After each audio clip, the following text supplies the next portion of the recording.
good. So the first line on the bottle is the name of the winery. We are Picchetti. The second line is the name of the grape.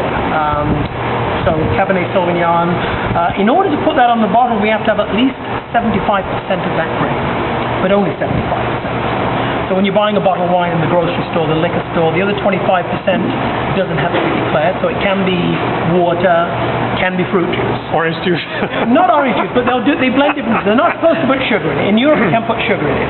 Next year is the year that we harvest those grapes. This is 2005. That's when we pick, not when we bottle it, when we pick the grapes. The next year is the most important line. This tells you where those grapes come from that are in this bottle. This one says Leslie's Estate. If that line were to say California, you know every grape in that bottle came from California. We don't know how many thousands of vineyards, how many different grape varietals. Similarly, if it says Napa or Sonoma, we don't really know. It's a mix from a region. Once you get the name of a vineyard, you now know you're one field, one grape. It's wine made in the vineyard, not in the laboratory. If it says the word estate, that means the vineyard is on the property. So most wineries, their estate wines prohibitively expensive because they're small yields, so you pay a lot of money to get in there and to taste them. If it gives you the name of the vineyard, the next line tells you the appellation, or we call it here AVA, American Viticultural Area. We're in the Santa Cruz Mountains. If this was two different vineyards in this neighborhood, it wouldn't say Leslie's Estate, it would just say Santa Cruz Mountains.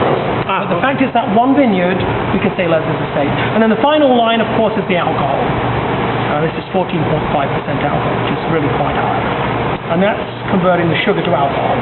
And this one is a high-tax one, like you told us that. Yeah, so in the United States, 13.9. So under 14 we pay about 21 cents in taxes to the federal government. Once we go over 14 it goes to 31 cents. So will people try to avoid getting? Yeah, they do a lot of tricks. One is adding water or lower alcohol wines. They make some red wines have white wines in them, in the blend. Lower alcohol because they want to get that alcohol down.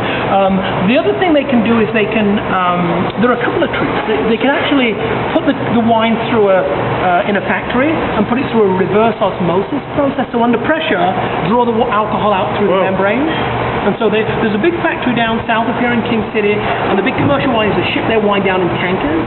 They put it through this factory, get it down below 14, back into the tanker and ship back and then bottle it. Could you make it? I mean, if it's 14.5 or above the tax level, will it be a higher quality wine?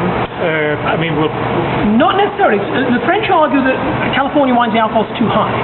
I find there's a clear correlation between alcohol content and the longevity of the wine. So higher alcohol wines last much better. Okay. The other thing they do to stop that, to bring the alcohol down, is they will stop the fermentation. There are a few tricks they can do. One is freezing the tank, killing the yeast. But when you do that, well, you have to realize there's a price you pay for that. Because now we stop the fermentation, we have residual sugar. So now we have a sweet wine at the expense of keeping a low alcohol.